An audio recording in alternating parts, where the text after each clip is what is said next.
changing from a 3-4 defense, from a 4-3 defense to a 3-4 defense, something that we've never seen in Pittsburgh before. And he had the big eraser out earlier in the year with the offense. Made a lot of changes in the offense as well. New faces both on offense and defense, and they're playing more of a one-back offense. Short passes, more like you would see in Cincinnati, San Francisco, San Diego, Dick. You've played on this field in these conditions, the weather less than ideal. Oh, this field is awful on a day like today. Going to be like a quagmire, a swamp down there. Difficult footing, difficult to play on a day like today. The Browns will kick it off. Chuck Noll just a win away from the number 8 spot all time with 136 victories. He would tie Hank Stram. And on the near side, Sam Retigliano. A disappointing year, an emotional coach. He feels his team is ready to play well today. In the snow. Bohannon 2 yards deep. And he takes it to the fumbles. And the Steelers appear to recover at the 19-yard line. And we're going to see a lot of that today. These two teams don't like each other. It should be hard-hitting, and with a wet ball and slick conditions, we're liable to see some turnovers. Walter Abercrombie was able to fall on the loose ball for Pittsburgh. Bohannon driving aggressively up the field. You see him picking his way. Now watch the shot right there. The helmet right to the ball. Knocked that ball free, but an alert Steeler jumped on top of that ball, got in there in time to save it. Bradshaw sets his line with the 2 wide receivers left, Cunningham anchoring on the right side. It's Franco Harris, nothing. Marshall Harris, number 90, led the defensive charge.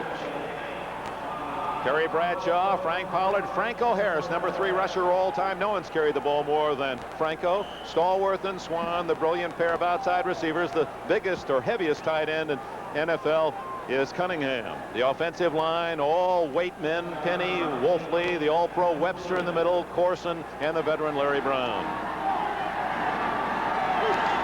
On 2nd and 9, Pollard dropped for a loss at the 20-yard line by the hard-charging Brown defense. Hanford Dixon came up from the corner, number 29. Keeping an eye on Franco Harris in the early going. You're going to see a very tentative response from Franco. He goes out to block, does not do a good job of blocking. And right there you see the defense stacking up Pollard, number 44. They're really charged up, Dick. There your defensive line, Harris, Golick, and Robinson, linebackers. Got 4 of them out there. We'll get those for you in just a minute. Let's go back to the action. 3rd down and 11 from the 20.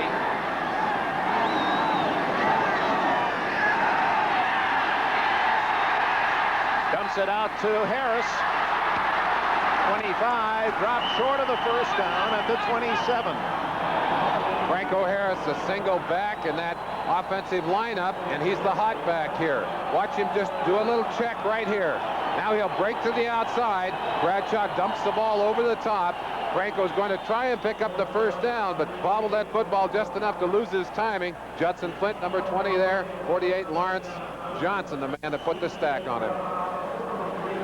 And from the action, as you see, the barefooted kicker John Goodson for the Steelers done a good job. This rookie from the University of Texas. Dwight Walker is deep for Cleveland at his 37. Short. Oh.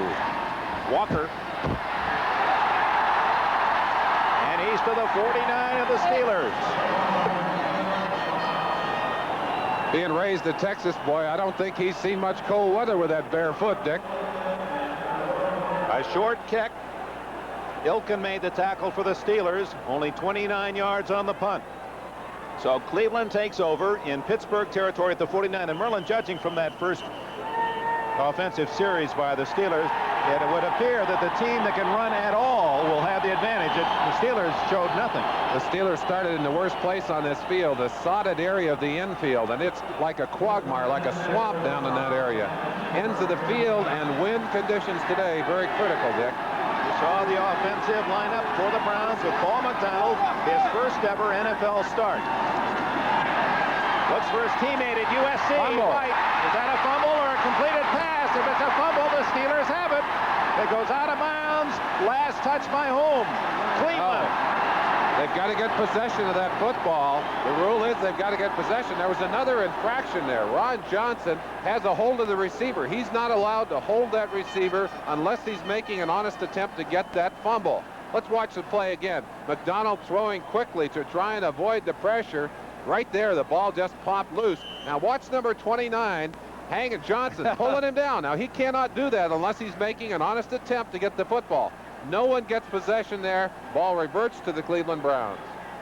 Actually, there was not possession. The ball was kicked out of bounds. Although touchless for the Steelers, they did not have control of it. So 2nd and 10. Nothing there for big Mike Pruitt, the fullback from Purdue, as Gary Dunn, the nose guard of the Steelers, made the first contact. Lauren Taves with the assist. Steeler defense, Goodman, Dunn, and Beasley in the reformed 3-4. The great names in the linebacker core, the All-Pros Ham and Lambert, along with Taves, now a solid starter, and Cole. Woodruff and Blunt. Blunt just 1 interception away from the all-time Steeler record. Donnie Shell leads the NFL with 5 interceptions, and Johnson is also at safety. It is now 3rd and 10. With a shotgun, McDonald for the first time. Almost over his head. Good throw and a first down at the 33 is Dave Logan with a catch. Excuse me, Dick. One of the things that Sam Rutigliano has wanted Paul McDonald to do is to take better advantage of the skills of Dave Logan. Watch that snap almost over his head. He does a good job of picking out Logan on this play and getting the ball into his hands. In the last 2 weeks, Sipe has relied almost entirely on Ozzie Newsome. He's caught 10 balls in each of the last 2 weeks. They've got to balance out to Logan, and they've got to do a better job of using Charles White. Logan, who worked out with McDonald during the strike period, and McDonald gets 16 yards on his first completion today. Good protection. That's Mike Pruitt to the 29-yard line. A gain of around 5 before Woodruff and Ham can make the stop. One of the advantages the Cleveland Browns have is that they know this field. They know the treacherous areas of this field. I asked Mike Pruitt, I said, will you make changes out there today? He said, one of the things I cannot do is take a long stride. I'll shorten my steps, especially when I'm changing direction. And knowing that he can keep his feet if he does that is a real advantage on a day like today. McDonald, an honor student at Southern California.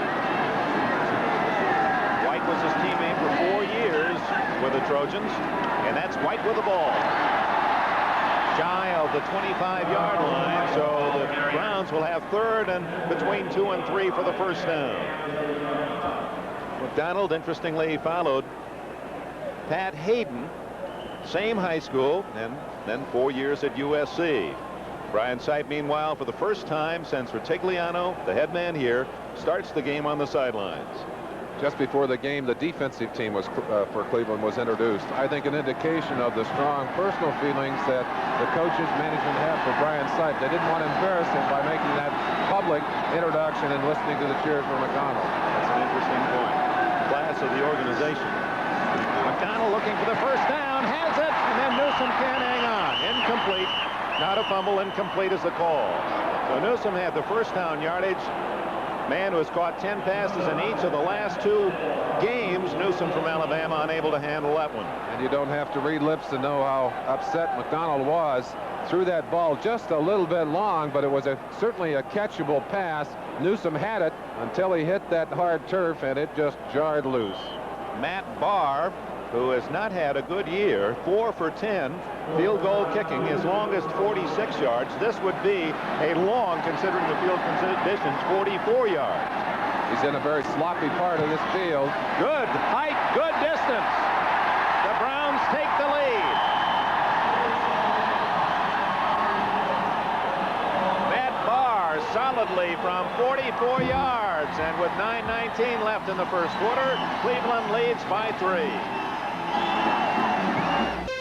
This is Mike Adamle in our NFL 82 studios in New York at Philadelphia's Veterans Stadium.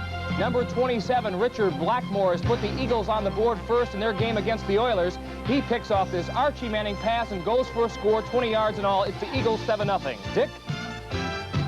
Mike? And in the conditions that we must be experiencing throughout the league in the Midwest and East, we should be getting more reports on the key turnovers in these games.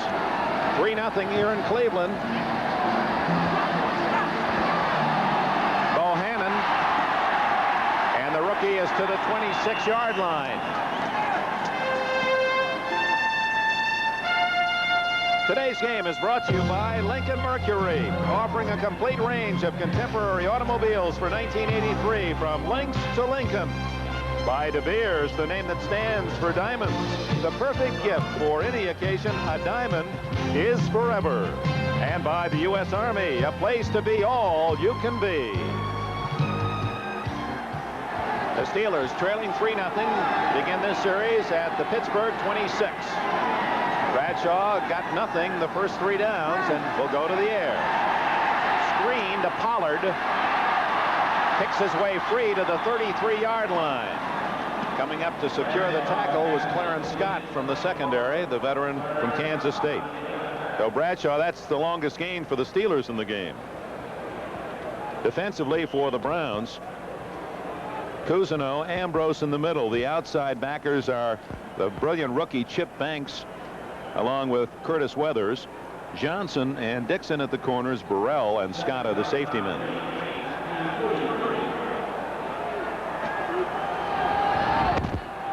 Bradshaw has completed his first 2 passes, both little short, safe tosses. That's as many as he completed all last week, Dick. That's right. Steelers had a -2 yards total against Buffalo's defense last week. Franco Harris moving on toward O.J. Simpson, who is in the number 2 spot all-time in rushing. Jim Brown with 12,312. Then O.J. 11,236. And Harris 10,000, nearly 10,700 yards rushing. With a full season, he probably would have gotten that next mark on the charts. Russell Davis, short yardage expert, has replaced Harris. 3rd down, a long 2. Actually, long 2 in terms of the footing. And Davis doesn't get it.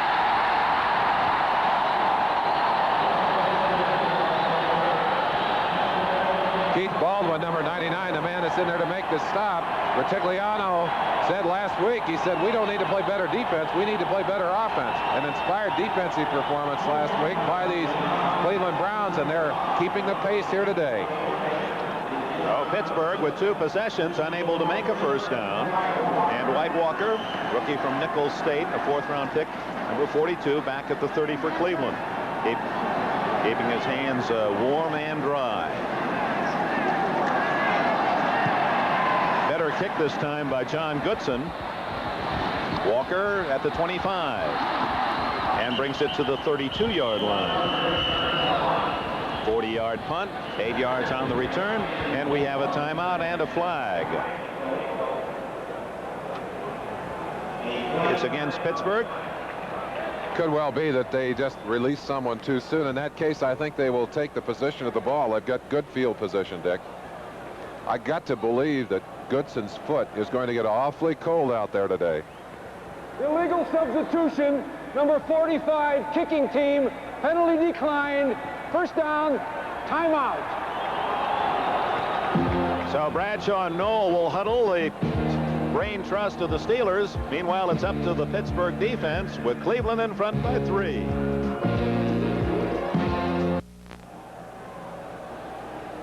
Well, the Steelers take the defense. The Browns in the break, their defense, studying Marty Schottenheimer's strategies. Cleveland leading 3-0. The ball at the 33-yard line after the punt. McDonald to the air.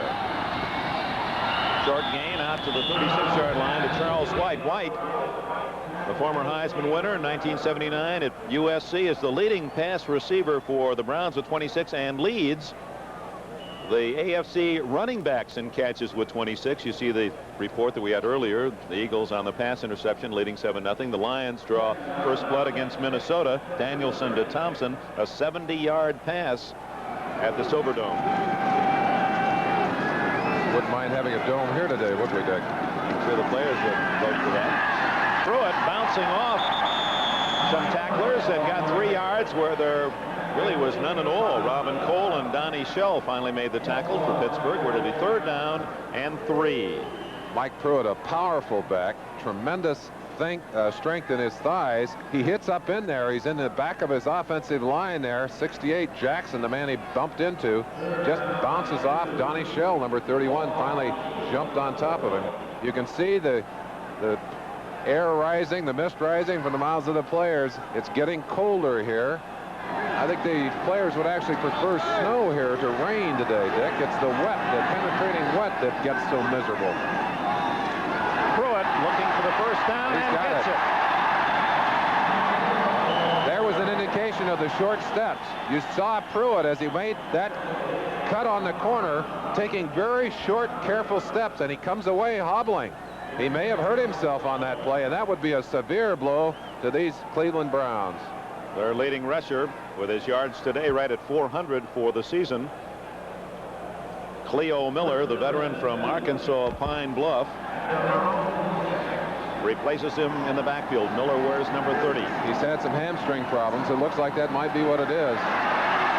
Down goes McDonald at the 40-yard line as Tom Beasley, number 65 of the Steelers, has his 6th sack of the year. He leads Pittsburgh. Beasley, their best pass rusher from a down lineman position, gets in. Watch the close grab here. He goes by, but gets enough of McDonald's jersey to pull him to the ground. Steelers getting much more pressure on the year from their linebackers and secondary than from their linemen, but Beasley's the exception. That's his 6th sack. And Pittsburgh is a team right up among the leaders. Jesse Baker, Bubba Baker from the Lions also has 6, and Gastineau has 6.5. Tough catch, and Ricky Feature could not pull it down at the Pittsburgh 42-yard line. It's apparent from the early going that McDonald is trying to really mix his offense here. He's gone to literally 4 or 5 different receivers here in the early going. Only one throw to Ozzie Newsome, who, as we'd indicated, had been getting the bulk of the passes from Brian Sipe. Scott Brunner to John Perkins. 28-yard pass gives the Giants the early lead against the Redskins. 3rd down, 15. McDonald, almost a jersey ripped off his back by 67, Gary Dunn. John Goodman was there as well. Gary Dunn able to reach him, and McDonald had really pulled out of the grasp here, coming out of the shotgun. Watch Dunn come breaking around to the inside. McDonald, feeling the pressure, will step up. He looks like he's going to get away, but he simply couldn't make it.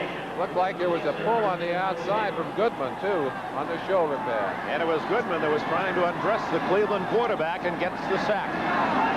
Steve Cox, his first punt. He's averaging 40.5. Flag down. Beautiful kick. I think we got an offside stick that was thrown immediately. Willie Sidnor is down at the 27-yard line. A good 45-yard kick by Cox. Kevin Turner made the tackle. Now we'll check the penalty. It's against Cleveland. See what the Steeler attitude is. Figure they might make him kick again. He's not going to kick much better than that. No, he's not. They'd like to march it back, take the 5, and Noel shaking his head. Yeah, he's not going to do it.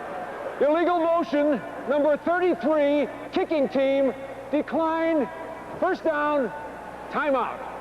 Feeling perhaps by Noel that ball in the air on kicks is a chance for the fumble. Let's just get the ball now. We know we have it secure at our own 27-yard line. Cleveland, of course, dominated in the 50s and early 60s in this series, but of late it's been Pittsburgh winning 9 of 10. They've been very successful here in Cleveland, have the Steelers.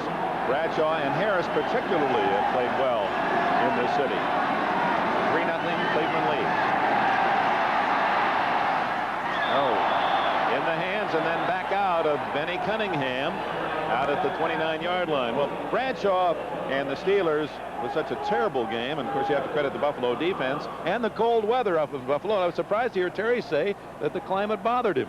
Well, he got cold, and he said it was one of those days when he just got cold all through his body, and he said it literally, I could not function physically, could not throw the football.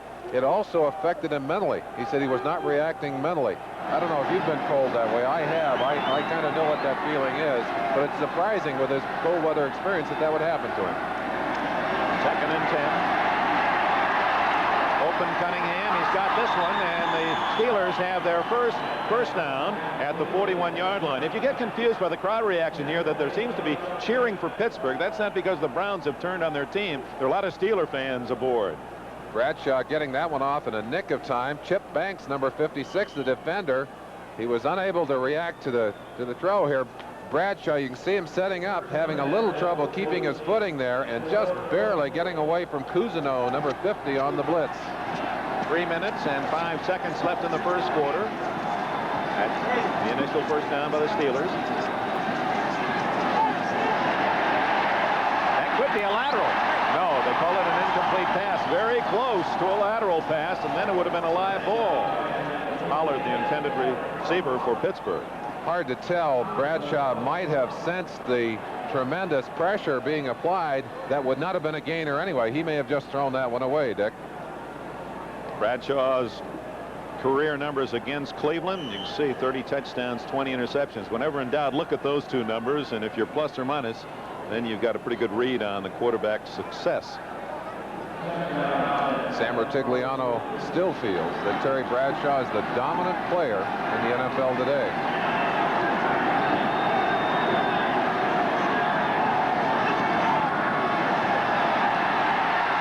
And a man open, but he can't find him. No, Pollard pass.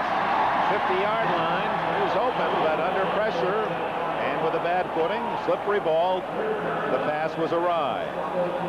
Very difficult to mount a solid pass rush with just 3 or 4 defensive linemen on a sloppy field like this, because the linemen have to be constantly changing directions.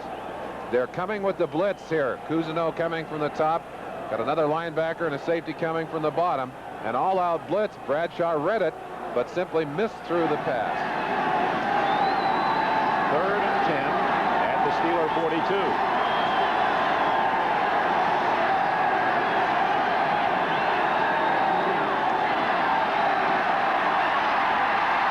Deep.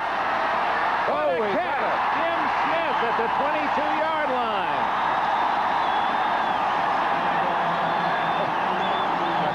And how many times have we seen Bradshaw with the confidence in his receivers, even when they're covered, to go to him and say, here it is. You go up and take it away from those defenders. He still likes to go deep. He still wants to get to his wide receivers. Most quarterbacks are wanting to go to the short receivers, and there he's throwing to Jim Smith, who does a fantastic job, but that ball was perfectly thrown. 35 yards and a first down at the Cleveland 24. Pittsburgh, thanks to Smith's leaping catch, in Browns territory for the first time. They trailed 3-0.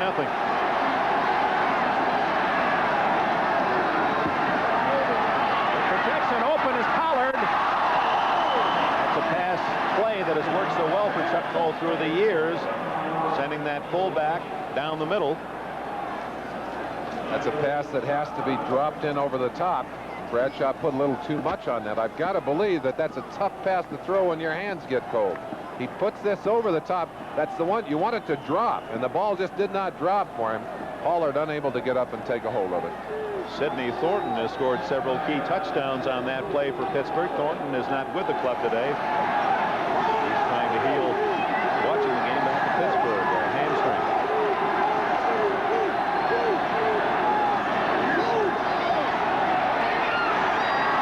That's Hawthorne, incomplete at the 10-yard line. Greg Hawthorne seeing a lot more action for these Steelers, playing both a wide receiver and a running back position. Fine receiver, fine athlete. Bradshaw just does not get the ball on target here. Certainly wide open. Looks like that ball's sailing on him. He's not finishing his throwing motion. Interesting. That's right. A good observation. You could see there wasn't a follow-through. He just winged it, and on a dry field with a ball that isn't all heavy and wet, that's a different story. But you've got to really come over the top and follow through with that. Must be like throwing a rock. 3rd and 10. Browns show blitz. Franco moves up to pick up the blitz there. He's calling an audible in there. He may take too much time. He did.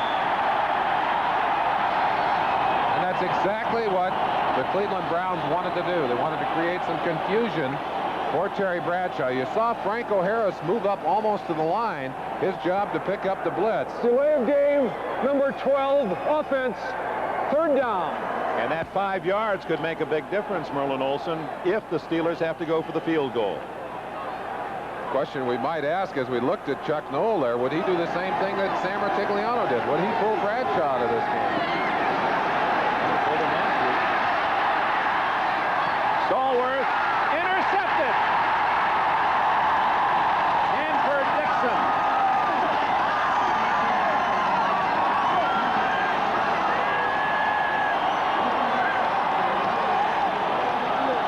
Those are the toughest kind to take when they go out of the hands of a receiver, and Noll is saying, all right, you got the ball into his hands.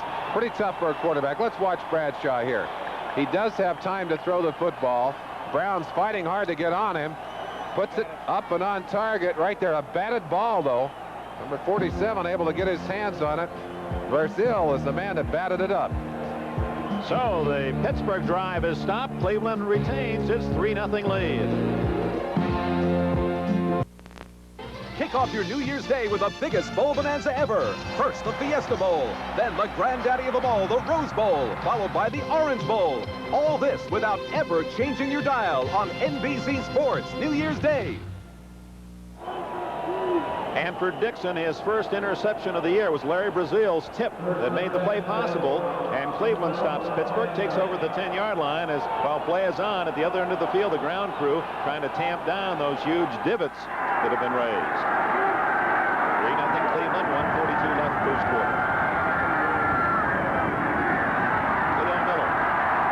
So with Mike Pruitt nursing a thigh bruise, Miller, the 9-year veteran, replacing him, gains about 3. One of the advantages of a 3-4 defense is the quickness with which your linebackers are able to flow.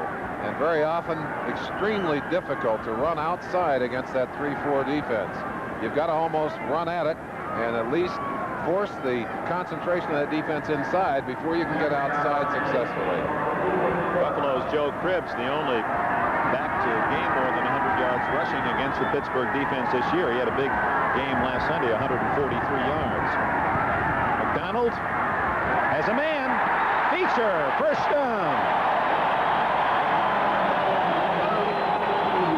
20 yards to Ricky Feature to the 33-yard line.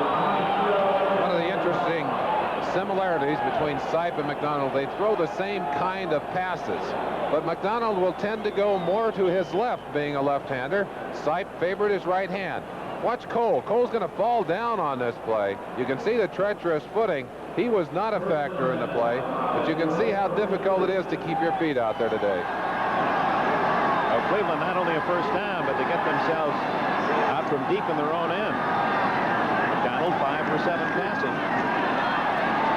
Nothing there for Miller, maybe a yard. Cole, #1 draft pick from Mexico in '77, made this initial hit for Pittsburgh. One of the big and important parts of that Steeler defense, number 56, Robin Cole. They use him both in a 3-point stance and up as a linebacker. Here he's coming on a blitz, timed it perfectly. No place for Cleo Miller to go. Cole strips him down just beyond the line of scrimmage. They go with 4 receivers. Take out Charlie White and Dan Fulton. Number 86 is in as an added receiver now for Cleveland. Beautiful defensive play as coming up from the secondary for the Steelers with Ron Johnson, who has moved from cornerback to strong safety. That was a strong effort. And that's really the kind of position he should have been in all along. I think the Steelers knew that, but they needed him at corner. He had his problems there, but a very, very physical safety, and you see the dividends that paid on that particular play. So on 3rd and 9, the Steelers bring in their nickel defense. Browns counter with double right, double left.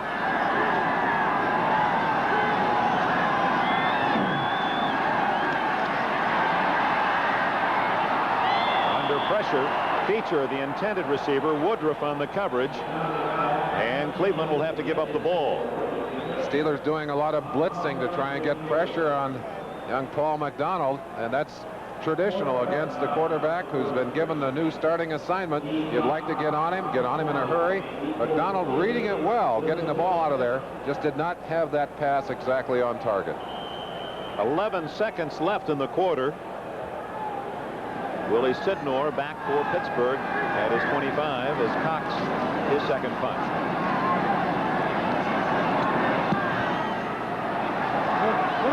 At the 31. Good blocking. But a flag is down, and Sidnor is as well at the 41-yard line. Thrown in an area where you'd normally see an illegal block or perhaps a clip. Let's see what they're going to call, Dick. Mark Kafentis made the tackle for Cleveland as time has run out in this first quarter. 36-yard punt, 7-yard return. Illegal use of the hands, Pittsburgh. So they end the first quarter on a negative note, a foul. Steelers have had trouble with the penalty flags all year. Chuck Noll traditionally coming in here. Let's listen first. Illegal block, number 61 on the return. First down, end of quarter. Tyrone McGriff guilty of the foul, and that is the end of the first period here in Cleveland, where the Browns, desperate for a victory, lead 3-0.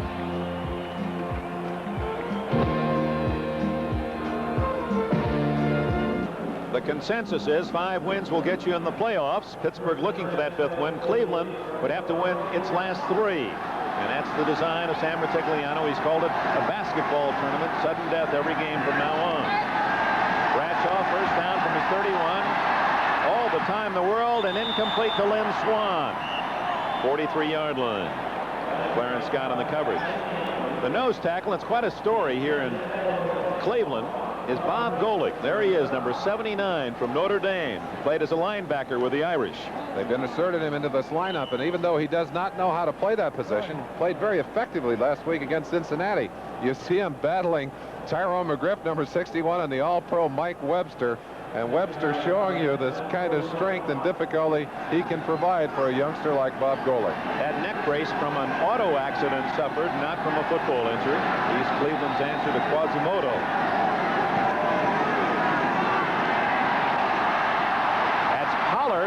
With some good yardage near the 40-yard line, will be just shy of a first down. Other scores in the National Football League as we run it down to the final weeks of the regular season. Redskins with a field goal to cut the Giants' lead. Second quarter, 7-3 New York. Talk about Ray Perkins' decision of this week a bit later in the telecast. That surprised a lot of coaches and owners in the NFL that at this stage of the year that Perkins would leave his team, in essence. Very unfair to a football team, especially a team that's in the thick of it, still looking for a shot in the playoffs, Rick.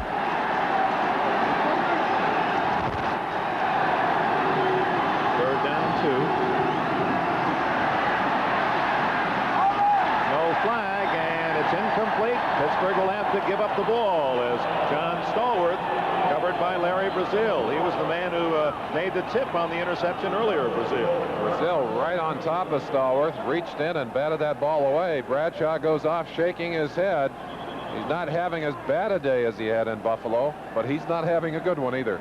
On comes the barefooted kicker, John Goodson. He replaced the outstanding Russell Erxleben with the Longhorns and did a fine job himself. He was a 7th-round pick of the Steelers. At the other end, Dwight Walker.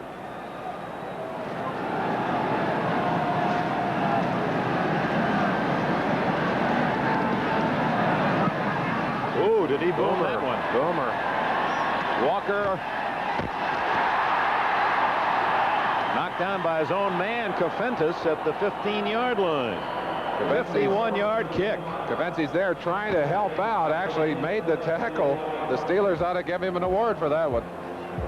Well, the Browns have the ball at their 15-yard line when we return. 13 minutes and 51 seconds left in the first half. Steelers trailing Cleveland 3-0, 13:51. Remaining in the first half. Cleveland starts from inside the 15-yard line. Snow falling heavier now at Municipal Stadium.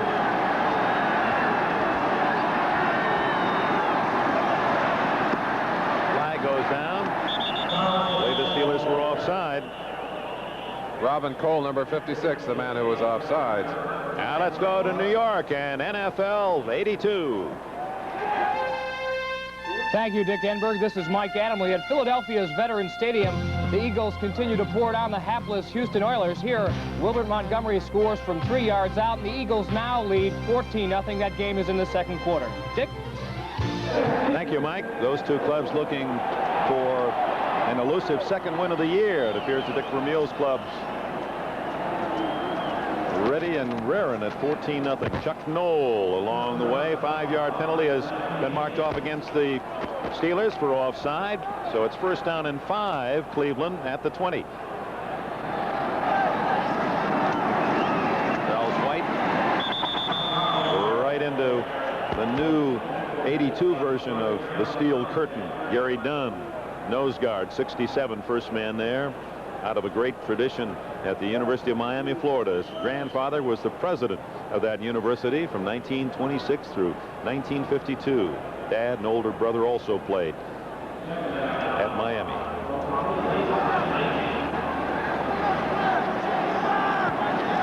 Second and 5. McDonald slipping, and then to make sure he stayed in the mud, Robin Cole, 56 on his back. It'll be third down and 9. Cole now has 4.5 sacks on the season. Looked like this was going to be a little rollout pass, but Cole, coming from the outside on the blitz, just gave McDonald nowhere to go. And with the treacherous footing in that part of the field, no chance to try and elude him. We talked about heritage with Gary Dunn. Well, Cole's cousin, a Hall of Famer, Willie Davis, the former great Green Bay defensive end.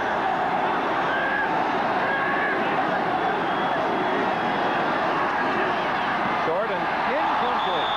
Well, it's going to be that kind of day. Miller's going to have plenty of company. Of course, you've got to wonder if maybe putting Cleo in there is got to hurt him, because Pruitt is a fine pass receiver, able to take that pass comfortably, and Cleo has not played that much during this season. That's a pass that Mike Pruitt probably would not have dropped in that situation. Well, Merlin has played many a time on a field like this and in these conditions. I would dare say that this game is going to be won by a defensive play or plays. It's going to be the big turnover, a blocked punt, or an interception, or a fumble. So you're not going to put a lot of points on the board the way things are looking here today, Dick. Short. Sidnor at the 42 and down at the 40. Whitwell made the stop at the Cleveland 40. 28-yard punt. 3 yards on the return. Cox says, doggone it, where's the artificial carpet? 12:32 left in the first half. The Browns by 3. The snow and rain continue to fall. Temperature in the low 30s at Cleveland Municipal Stadium. Pittsburgh, good field position at the 41 of the Browns after the punt. Trailing 3-0.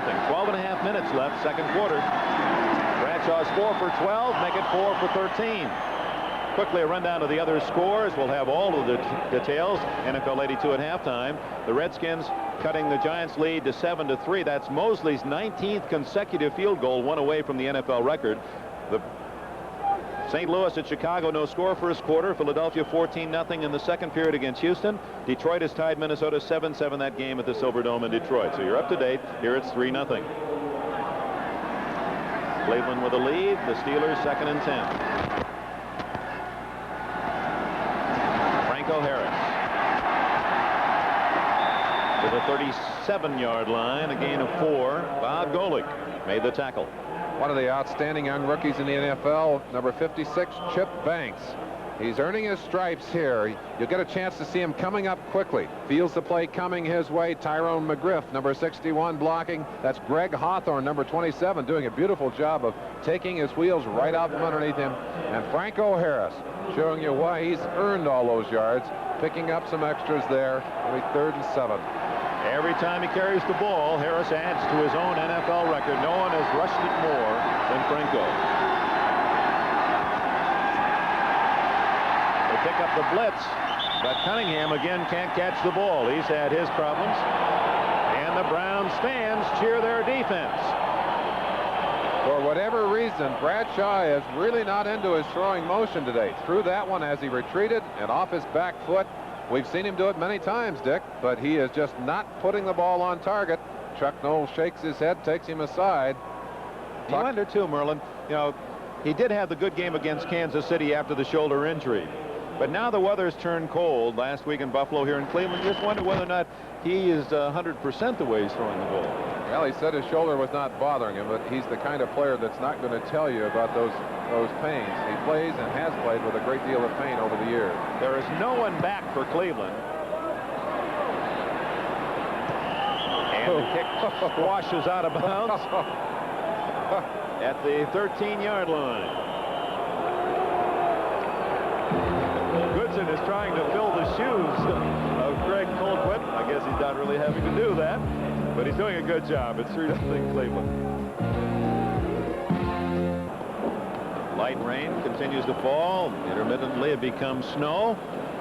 There are the standings in the AFC. The Raiders with their come-from-behind late win against the Rams yesterday. The only 6-1 team. The Bengals, the only other team to lose just one. They'll be in San Diego Monday night. Miami, with its victory over the Jets, they're tied for that 3rd spot.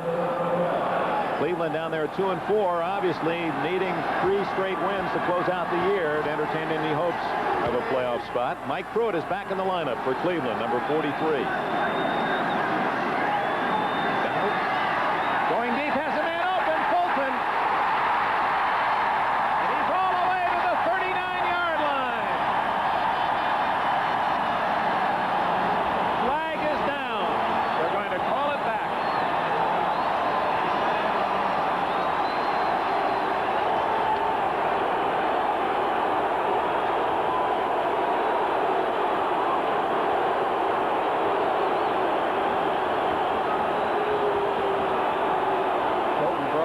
Pass like that just last week in Cincinnati.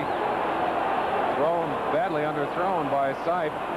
Could have had an impact on that game. That's one of the reasons Paul McDonald was in there. And you saw him deliver that pass perfectly. Holding number 71, offense, first down. Matt Miller, number 71, the man guilty of the call. He'll be off to your left side here, and you get an idea. There he is on the left side of your screen, hanging on right there. But what a nice pass. Mel Blount, veteran cornerback, 13 years in the NFL, beaten badly on that particular play. 50-yard pass nullified. Charles White hit solidly at the 5-yard line. And the Steeler fans, who are located in the lower deck down at that end of the field, let out a roar. There they are. You can see where, if you're a visiting fan, where you can expect this hit.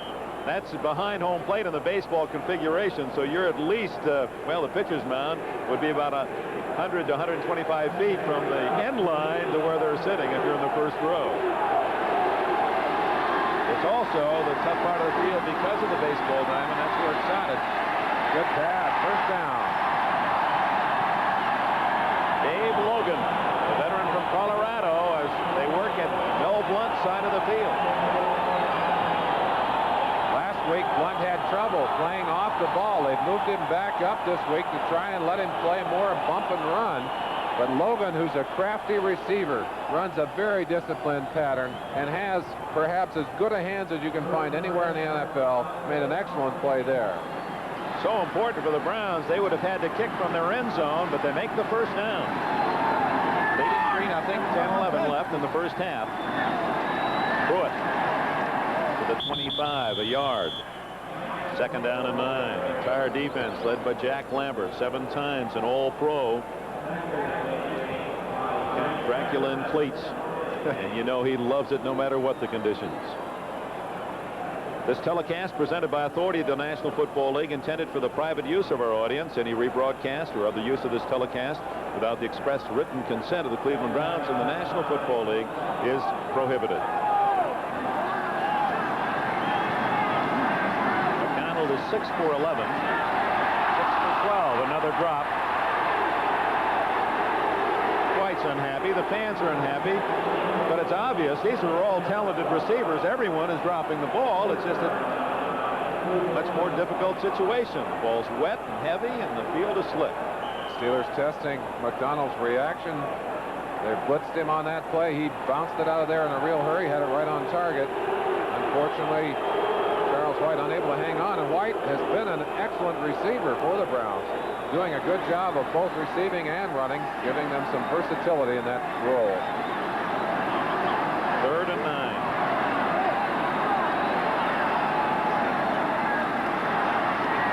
Good protection.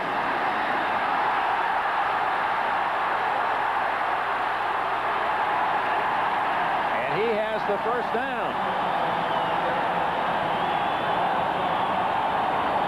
McDonald, not only a fine thrower, but also a good runner. Provides the Browns with more mobility from the quarterback position, and you see him take advantage of that right here. Makes the decision. There's no one open. He's going to run the football. Now, the one thing in question here is staying in bounds. Goes up and takes a real shot. Could have gotten out of bounds safely with the first down. Probably should have done it. You had to admire his cool for a man who does not have that much experience in the NFL. He searched the field. There were no receivers open, and then tucked it away. First down at the 36. Again, good protection. Got a man. Was he in bounds? No. Dwight Walker was out of bounds when he caught the ball at the 40-yard line. That's the classic mismatch you look for. Working on Robin Cole, number 56, the linebacker. You'd love to get speed on a linebacker right here. But watch him. He's got to get 2 feet in. 1 foot in, and the second one right on the line. I think that's experience, Dick. Knowing where you are on the field, being able to sense that. I think had he known where he was, he could have gotten both feet down. A little stutter step there and ball out of bounds rather than trying to go for the touchdown. Make sure that you have the yardage. Charles White, well, he ran as if that crowd made him angry when they booed him coming off the field after that pass drop. He gets out to about the 38-yard line. Well, one thing we know about Charles White, the more he plays, the better he plays. And one of his problems, I think, here in Cleveland is that he has played in a very limited role. But now Rutigliano has said Charles White's going to stay in the game. He's going to be there as a receiver, going to be there as a ball carrier. I think it will help White, and we'll have to see. Maybe it'll help the Browns, too. Well, the Browns have not scored a touchdown in the first half in the first 4 games after the strike, nor have they today. And White has carried the ball rushing only 6 times in the last 3 games. He's had to play from behind. 3rd down and 7. Yeah, good protection. And a man open is White. Great throw. Whoa.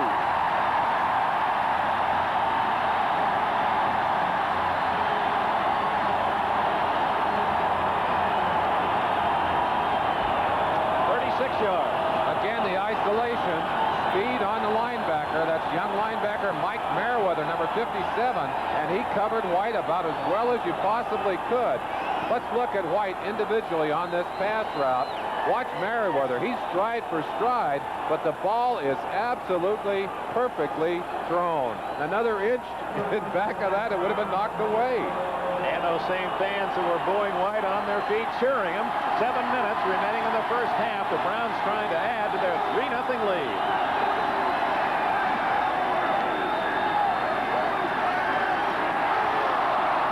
This time it's Logan that realizes how very difficult it's going to be to catch a ball thrown as hard as that one. Well, I think that one was thrown too hard. I think Paul McDonald just got a little adrenaline pumping, and he whipped that one in there. Logan's got cold hands. Watch this. The ball did not need to be thrown that hard. There's room in there for an easier pass, and I think he just let his emotions gun that one a little too hard. Again, that's the startling statistic, and why Sam Rutigliano has made a quarterback change going to McDonald today. Brown player said maybe we can get the Rams to play the first half. We'll play the second. Rams, they get off to the early lead, can't hold on to it. Almost intercepted by Woodruff, and then the ball flopping near the grasp of Feature.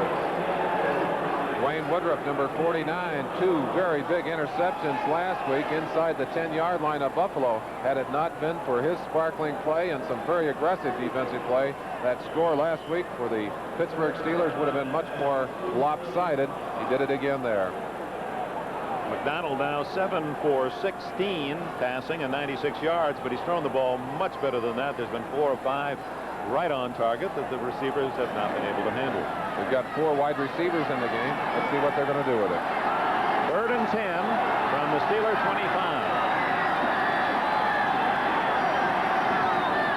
Going to run it with Pruitt. And that Steeler defense converging. Boy, they chased the ball well. Robin Cole, the first to get there.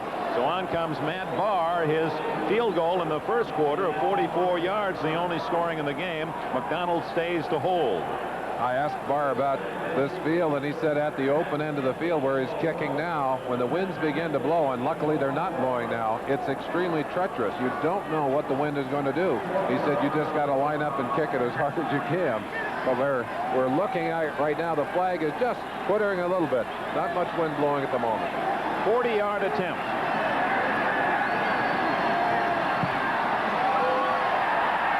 And he missed by that much.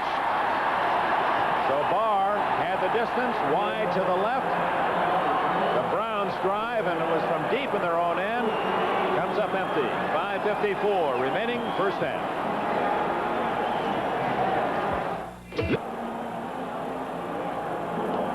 Four-yard field goal in the first quarter by Matt Bahr, and as this game goes on and the rain continues to fall, that might be a very big three-pointer. Bahr has just missed from 40. Pittsburgh takes over at its 23. Less than 6 minutes remaining in the first half. Franco bouncing off a hole and now outside.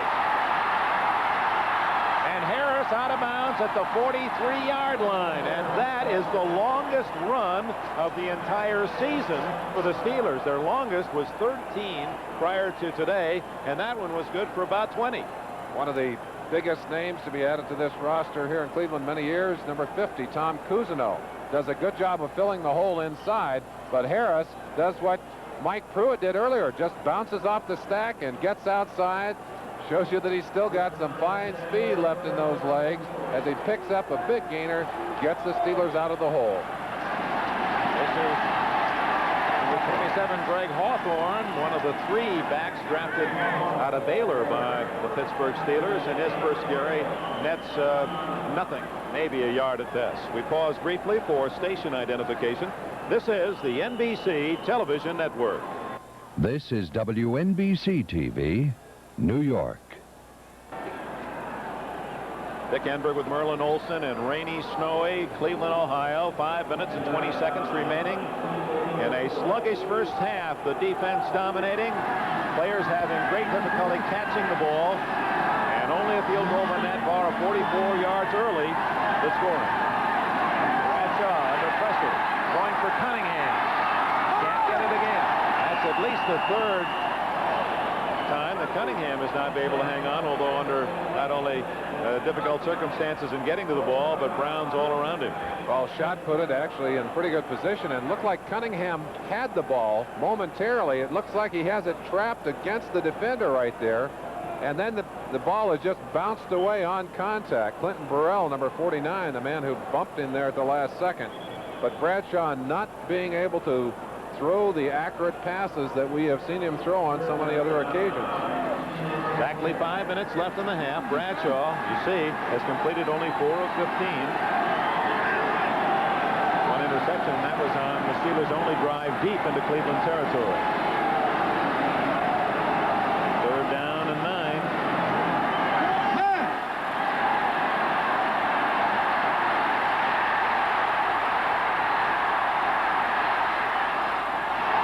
John Stallworth add his name to the list.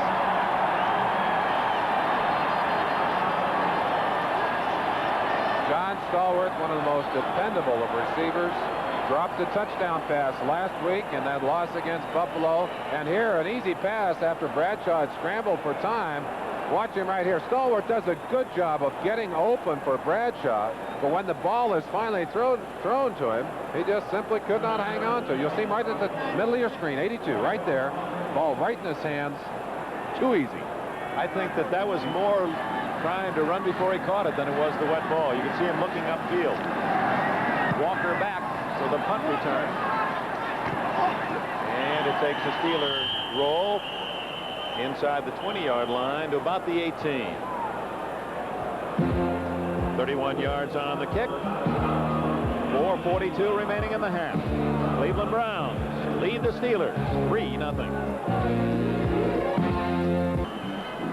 Terry Bradshaw had his worst day statistically in his career against Buffalo last week, only a couple of completions. Chuck Noll, he's gone to the 3-4 defense this year. I mean, most of the moves he's made have been good ones. I want to ask you, Merlin Olsen, why the change right after this play? Cleveland, it looked like an offside against Jack Ham. Complete to Newsom, and he's out of bounds at the 26. Quite the 3-4 defense.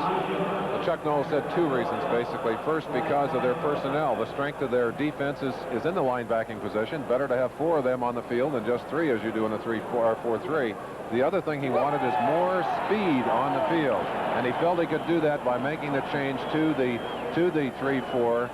One other reason, and that was the departure of George Perlis, who was the defensive coordinator so many years, who was a strong believer in the 4-3 defense. So those 3 reasons combined really to take the Steelers to a 3-4 defense.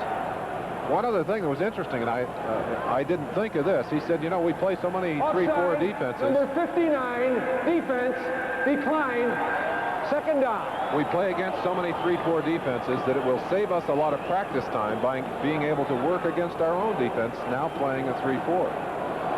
As he told you, Jack Ham, he jumped the gun. Ozzie Newsom with that catch has now made a reception in 48 consecutive games. He adds to his own Cleveland record. First and 5. White has the first down across the 30. Jack Lambert made the stop for Cleveland. Vintage I formation Charles White. 7-3 in the second quarter. The Giants at Washington. Mosley's kicked 19 in a row now. St. Louis has a 7-0 lead against the Bears in the second quarter. 14-0. The Eagles over Houston second period. And Minnesota's taken the lead 14-7 in the second quarter. That has been an injury-filled game.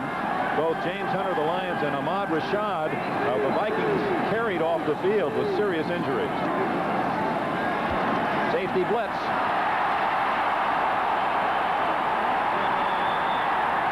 And a fumble, and the Steelers have the ball. Donnie Shell, the man who has 4 straight years been named All-Pro for plays just like that one. Shell, a real kamikaze, coming in on the blitz. They stripped the ball from Paul McDonald. That's what, 4 sacks on the day? A chance for you to watch it. 4th sack of the day as McDonald gets in and sets up. Shell coming in underneath right there. They get a piece of it. Actually, that was not Shell that made the initial hit, but Donnie right there to scoop up that football. A free agent pick out of South Carolina State. What a find. The Steelers try to capitalize, trailing 3-0. Going, well, they didn't go deep. Cunningham going deep. And the big 260-pound tight end is finally hauled down at the 12-yard line. Very close to a first down. Very difficult for veteran players to make the kind of changes that Bradshaw's being asked to make in this year, changing to the short patterns. He's always loved the deep receivers, the wide receivers deep. And he said, I'll get better at this. And he said, I'm willing to do it, but it's tough on me. And you saw it there, Stallworth deep down the middle. That's the pass he normally would have thrown, but he was looking to the short receiver. It is a first down. Merlin, I'd like to ask you, as a defensive player playing under these conditions, did you think about the fact that you know there are going to be fumbles and drops? Do you tackle? Do you change your technique any differently than on a dry field? You go for the ball more because you know it's harder to hang on to it, Dick. Very definitely. At the 12, Pollard and Harris behind Bradshaw.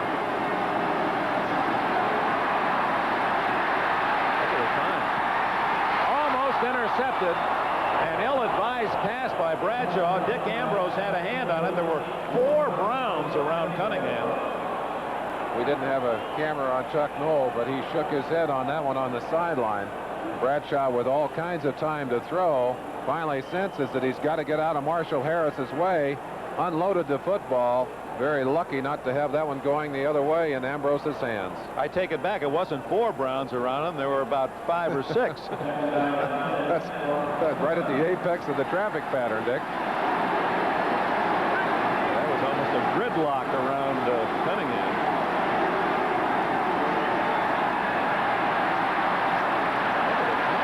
Unbelievable.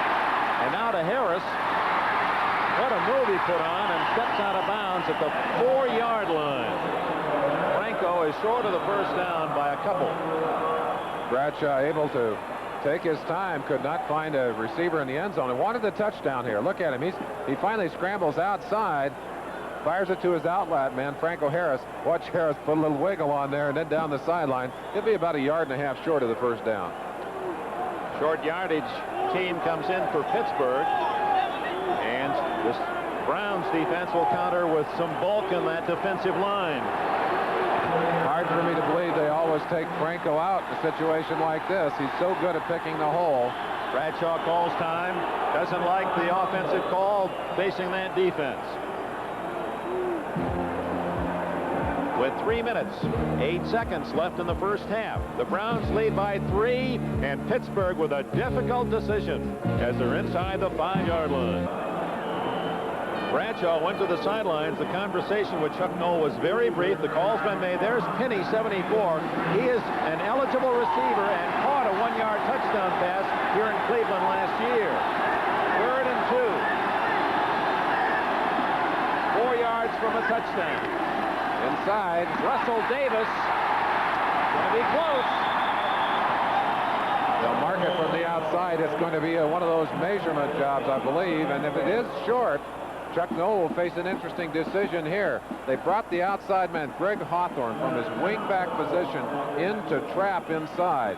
That's a play they've been running for years. They used to put Mullins in there when he played guard and let him run the same play. They'll carry it in from the sideline to measure. But that's a tough play, Dick. Looks as if it is a first down. And is Russell Davis from the University of Michigan. 230 pounds, and he runs a 4.6. Not a bad man to give the ball to when you need that short, tough yardage. So Sam Rutigliano's defense playing it tough, but unable to stop the Steelers from the first down. And now it's Pittsburgh 1st and goal inside the 2. Let you play defensive back.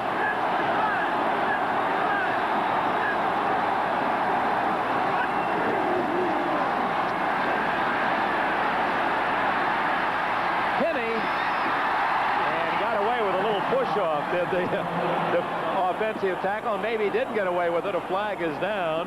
Penny, accustomed to using his hands as a blocker. We may have a holding call on it. No, is that a flag for sure? Yes, it is. Yeah. No, it isn't. It might just be a rag that's on the ground. A lot of the players will carry claws now tucked into their belts to try and dry their hands. That must be what we have there. Official going over to pick it up. There's Penny, 265 pounds, from the University of Washington. 2nd and goal.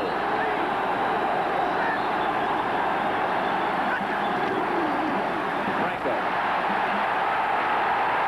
He loses 5. Look at that Brown defense. Golick and Chip Banks in on the tackle, Dick. And I think, interestingly enough, Bradshaw's decision not to run on that first down going to be very costly for him. If he makes that decision, he's almost going to come back and throw it on the 2nd down. He fell right into Cleveland's hands. They anticipated the run on the 2nd down. They stop it short. They force him into a 3rd and 5 situation. That's great defense as they just stretched out that sweep, and there was no place for Harris to run. The 2-minute warning has been given. When we return, the Steelers, trailing 3-0, will have a 3rd and goal outside the 6-yard line of the Cleveland Browns. Her name is Tunisia. She's a student. But 2 afternoons a week, she's got a job. You might think she's foolish because for this job, she never gets paid. But to these senior citizens that she visits, she's very important. Oh, it's glad to see her. And in their way, they help her. She doesn't get anything for what she does, so some may call her foolish. Hi. Well, if she's a fool, I'm the same kind of fool. I'm Mel Blount of the Pittsburgh Steelers, and this is my daughter, Tunisia, reminding you that your contributions to United Way helps make the work of the Red Cross possible all across the nation. Because thanks to you, it works for all of us, the United Way. Bye.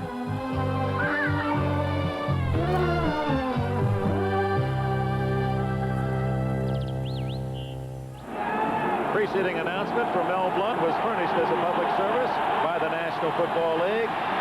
He is currently tied with Jack Butler for the #1 spot in career interceptions as a Steeler. Started the year tied with Ken Rattler Riley with most interceptions, active player. Riley stepped out a little bit as Blount has not been able to pull one down yet this season. Now Now back to the Steeler offense. It is 3rd and goal outside the Cleveland 6. The Browns leading 3-0, and this crowd cheering for the Cleveland defense.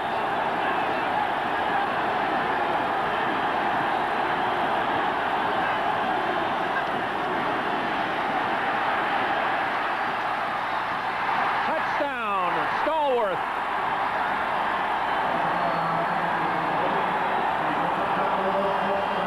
Oh, there are a lot of Pittsburgh fans here.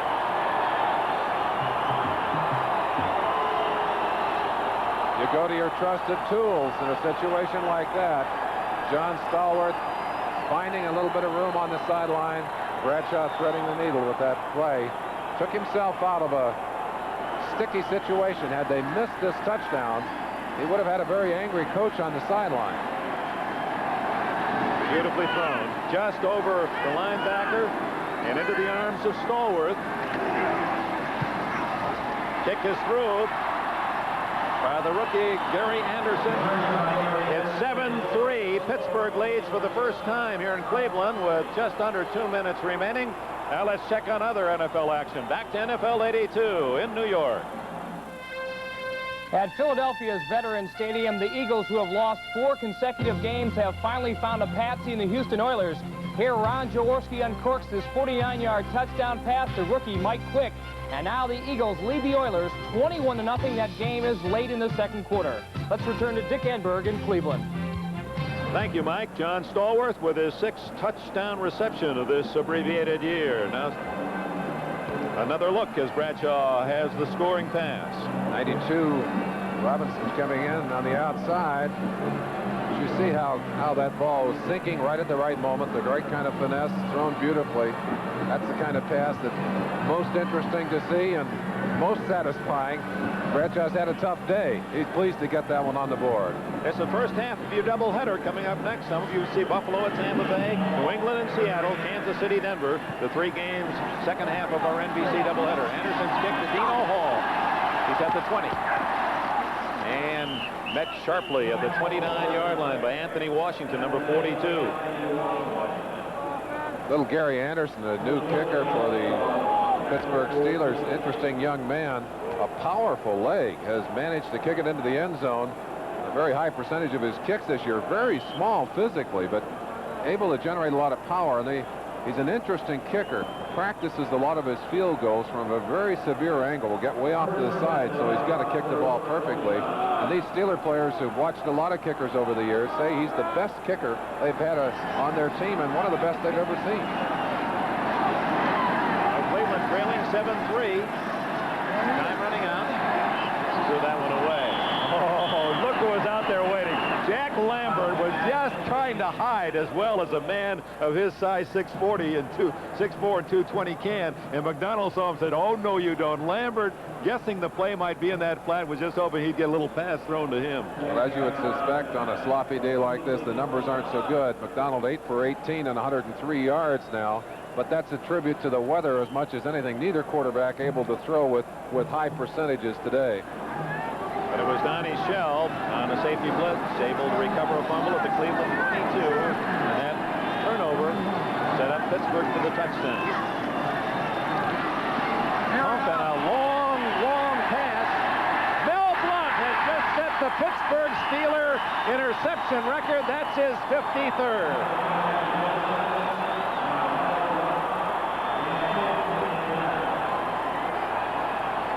Blunt playing bump and run with the receiver on that play. You see the kind of congratulations he's getting on the sideline.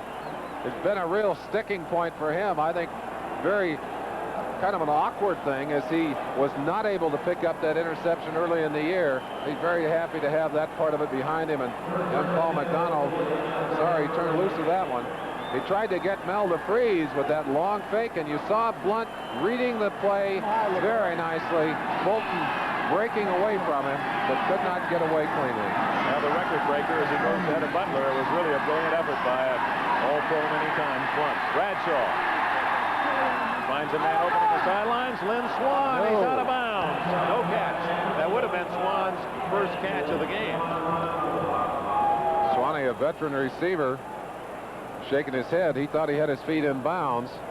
Bradshaw running for his life in there. Cleveland getting good pressure on him. Let's watch and see if we can see where Swan's feet are. The throw itself, I believe, pulled Swanee off the sideline. Looked like he had his feet firmly planted inside and had to lift off to catch that football. Yeah, he was doing the toe dance there, but he had to lift that left foot. By the time it came down, he was out of bounds. Mel Blount being congratulated by his teammates. He's the oldest man on the Steeler team at 34. He's 5 months older than Bradshaw. And now in the Steeler record book all alone. Dumps it to Harris, incomplete. It's a cruel game when you play in these conditions.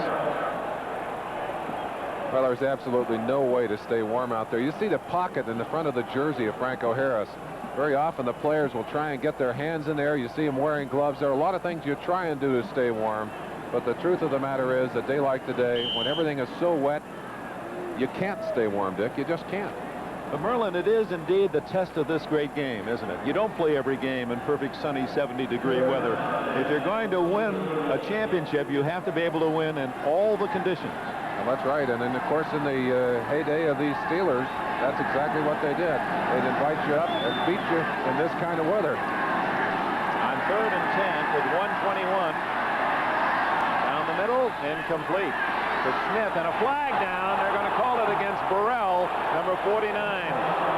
He was half slipping, half covering, and got a piece of Smith. A late call, but I think a good one, as we'll have a chance to look later on. Burrell coming in from the backside. Bradshaw had to pass on target, but Smith just slowed up by the bump, unable to get to it. Pass interference, number 49, defense, first down. The fans will react because they had 4 pass interference calls called against them last week. Really a terrible week in that way. There you see the grab. An obvious grab there. And Smith's looking back and saying, hey, wait, you can't do that. I'm not sure Smith could have caught the ball if he had been untouched. He might not have been able to. First down inside the 40. More than a minute remaining for Bradshaw. Again running for his life. Did he get out of bounds? Flag down. That's going to be roughing against the Browns. It appeared to be Golick over there. Whether or not he is the man that they'll call the penalty on. It looks like it's going against Chip Banks, number 56, who was the second man into the stack. And of course, very protective of quarterbacks. They won't allow you to take that kind of shot. If he's on the ground, you leave him alone. They'll march it off right here.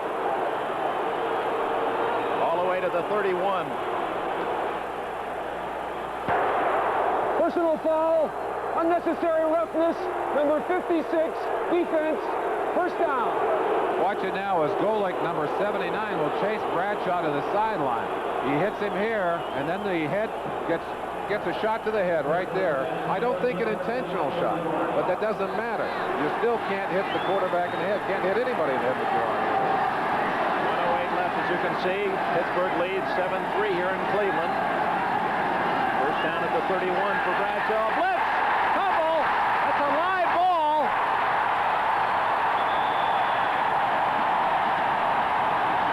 And the Browns have it.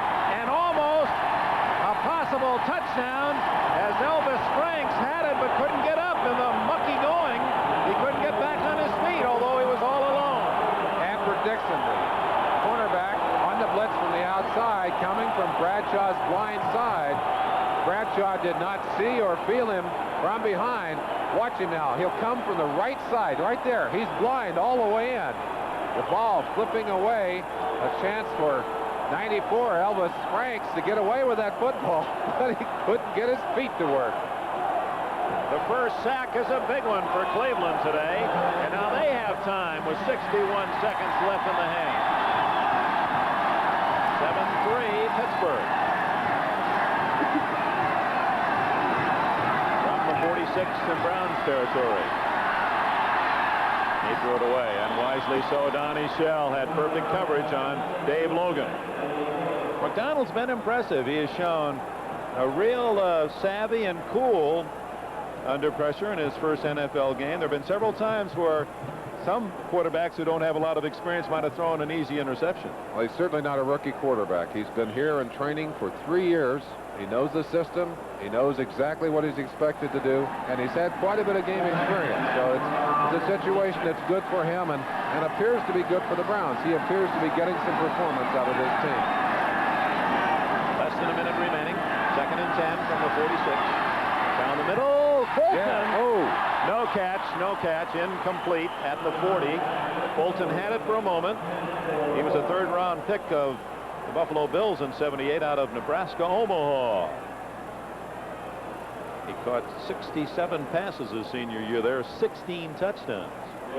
Speedster that gives him a little threat to go deep at any time. And of course they're using a lot of wide receivers. Ozzie Newsome certainly not the factor in this game that he has been in the last couple of games, but you never know how much damage he's doing as a decoy, how many people he's drawing away from the other receivers. Newsome lined up against Jack Ham on this play. That's an interesting matchup. On 3rd and 10. Fulton again. Nice move. And he's just short of the first down. At the 45 of Pittsburgh. Clock running. 4th down. Timeout. Cleveland calls it here. They'll make a decision on the sideline whether to go for it. I believe they'll go for it with that amount of time on the board. McDonald trying for 4 or 5 seconds to get the attention of Jerry Markbright. Stops the clock with 31 seconds remaining.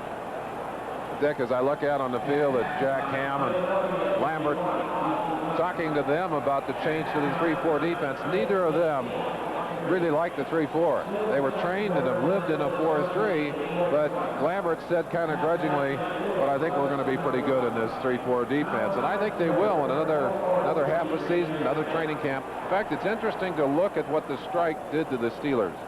During the preseason and the first 2 games of the season, they were smoking. They were one of the toughest teams in the league. Woody Woodnoffer, the man bareheaded there, and Tony Dungy, 2 of the defensive coaches. Woody with the responsibility of coordinating this defense. But they really suffered as a result of this strike. Making the changes offensively and defensively, inserting 14 new people into their lineup. They could not come back and pick it up where they stopped. Well, they really had to make some wholesale changes, and after all the great years from the Greenwoods and the Greens and the Banaszaks, and suddenly it's their own version of a no-name defense except for those backers, so they've gone 3-4. Noel again showing that you have to be willing to change even when you have that great winning tradition. 4th and 1. Pruitt has the first down on 2nd effort. And time called immediately. Pruitt still nursing a thigh bruise, able to earn that yardage just with sheer physical power. Bahr's not going to come in yet, nor will he at that distance, as the ball is still at the 43 of the Steelers. Now McDonald will try, if not a touchdown, to get the Browns at least down around that 20-yard line to make it a reasonable field goal try. They're going for field position now, and of course it's a good time to do it because the Steelers have to respect the touchdown shot here. They've got to take the deep threat away from you, try and catch everything up in front, but not give enough yardage to make it an easy field goal. Well, yesterday, as you saw here on NBC, another classic in Miami as the Dolphins in the last seconds beat the Jets 2019, 2 of the premier teams, obviously, in this NFL. And the Raiders 6-1 now after their 37-31 win against the Los Angeles Rams. That must have been a lot of funny emotions in the Coliseum in Los Angeles. And we're going to see Marcus Allen next week here on NBC as the Raiders host Denver out in the Coliseum. I'll be at that one the day after Christmas.